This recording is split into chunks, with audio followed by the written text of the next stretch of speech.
Hey guys, welcome back to another Battlefield 6 video, and today we're going to talk about 14 things that you might not know you can do in Battlefield 6 or that the game doesn't tell you. And we get right in with the class kits, because in Battlefield 6 you can again pick up full class kits from dead enemies or dead teammates.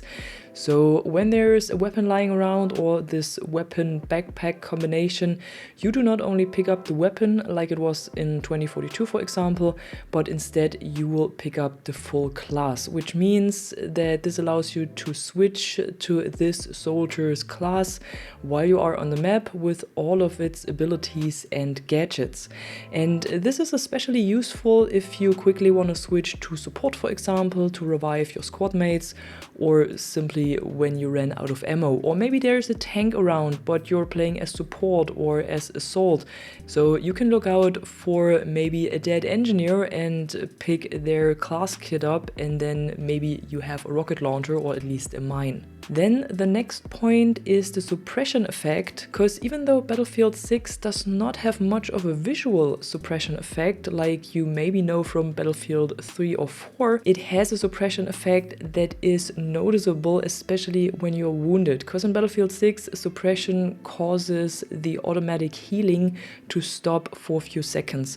So if you're wounded and then someone is shooting at you but they're not hitting you, your automatic healing will stop for a few seconds, and only when you get out of this suppression effect, maybe because the person stops shooting at you or you are behind cover for a certain amount of time, then the automatic healing will progress. This does of course only affect the automatic healing and not when you are being healed by a supply crate from a support character. Moving on, there are a few things about reviving and getting revived in Battlefield 6, and the first one is that, similar to Battlefield 5, you need to request a revive for a longer down duration. So if you are downed, then you are in kind of a middle state and you have a certain amount of time that runs out before you get automatically back to the deploy screen. But if you toggle E, for example, on PC, then you can extend this down duration and wait for a revive. And this is also shown to medics nearby that you are waiting for this revive. If you want to skip it though, you just press the space button, and then it's the fastest way to get back to the deploy screen. But I know that some people get down and then they forget to actually request a revive, and they're wondering why they are back at the deploy screen so fast. So you really need to actively do this, otherwise you have a time somewhere in the middle between requesting and skipping that you are downed and that the medic has time to revive you. One state where you cannot be revived though are fatal headshots, and these are new in Battlefield 6 as well, and this happens when you get a headshot by a recon with a sniper rifle who has its level 2 training unlocked. Unfortunately, you cannot see this at the scope glint or anything if this recon has this perk unlocked. You can only see this when you get a headshot and then it says fatal headshot, and then you will instantly get back to the deploy screen and you will not have the chance to get revived. Now, switching sides to the support class or to a squad member who wants to revive another squad member, because that's of course possible in Battlefield 6 as well. Again, we know this since Battlefield 5, so squad revives are possible again.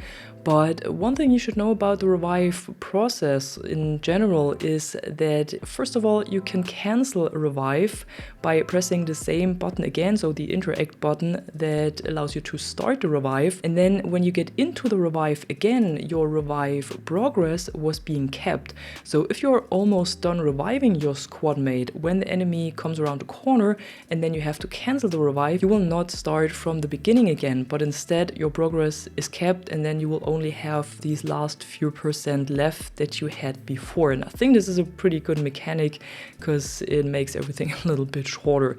What you should know as well about the revives, or about the drag and revive mechanic, is while you are dragging your squad mate or your teammate, you will be reviving slower compared to when you are reviving while stationary.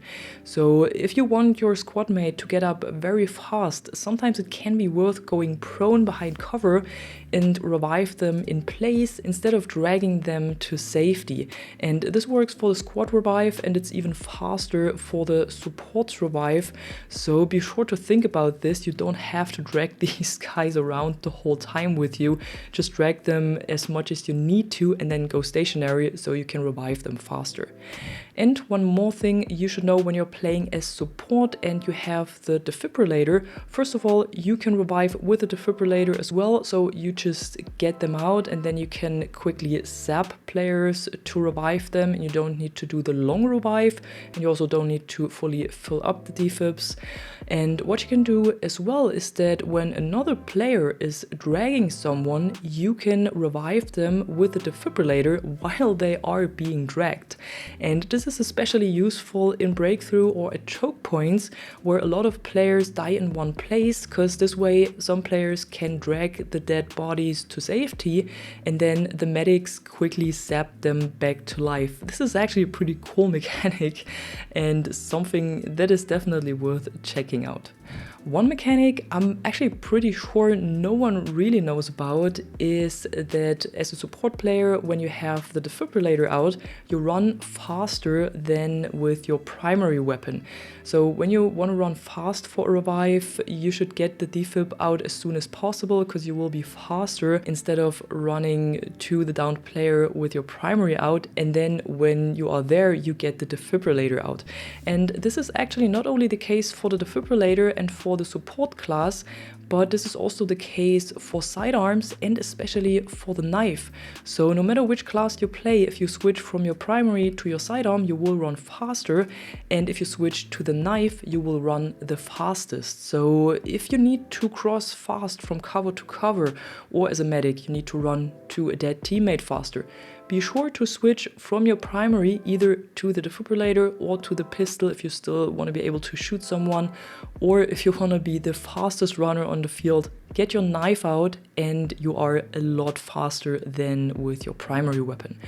Another mechanic that not too many players might be used to, especially not when you haven't played Battlefield 5, is the combat roll, and I can really only encourage you to try it out and get a feel for it and get a feel for how to trigger it and when you need to trigger it. Because the combat roll is a really useful mechanic because it avoids fall damage when you are jumping from great heights, or maybe you're up in a building that gets destroyed and you fall down, then you can use this as well. So the only thing you need to do is shortly before you hit the ground, you either hold the jump button or the crouch button, and then depending on the height, your soldier will do this combat roll. If you're not on a height where the combat roll will be triggered, then they just crouch or jump for a second, which looks a bit weird, but at least you know that you won't get any fall damage anyways from this height. Now, moving on to some vehicle things.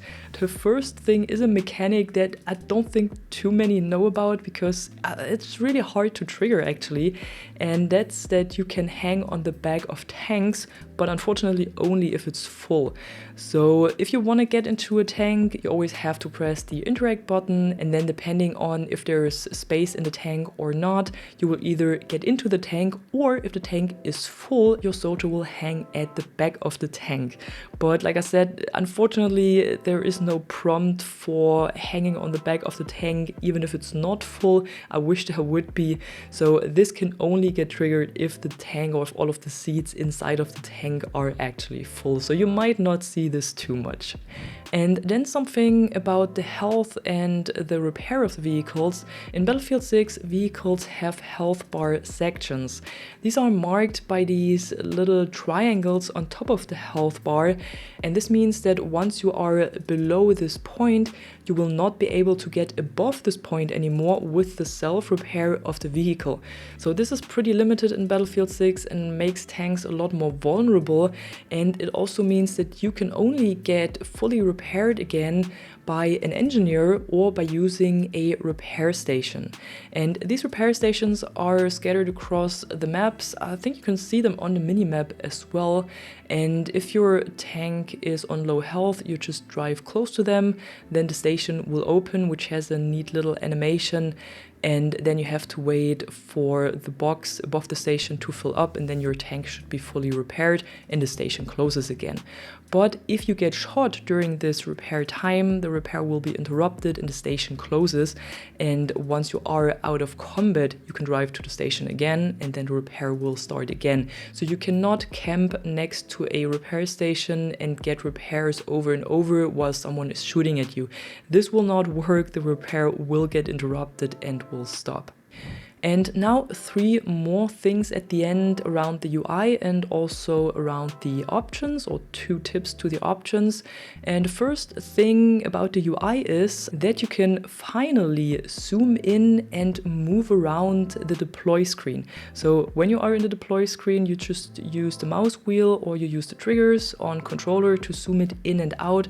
And then with the stick or with the mouse, you can move it around.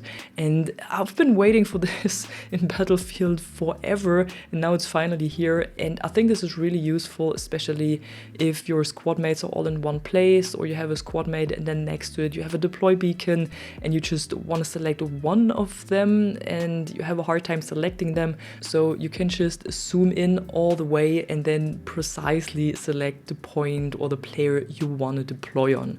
And then the 2 tips for the options. First of all, I would highly recommend to enable the compass for the multiplayer in the options. This will get shown on top of the screen and it will allow you to see the direction of spotted enemies in the compass, because they will show up as red dots as well in the compass, just like they do on the minimap, but it will give you the actual direction of those players.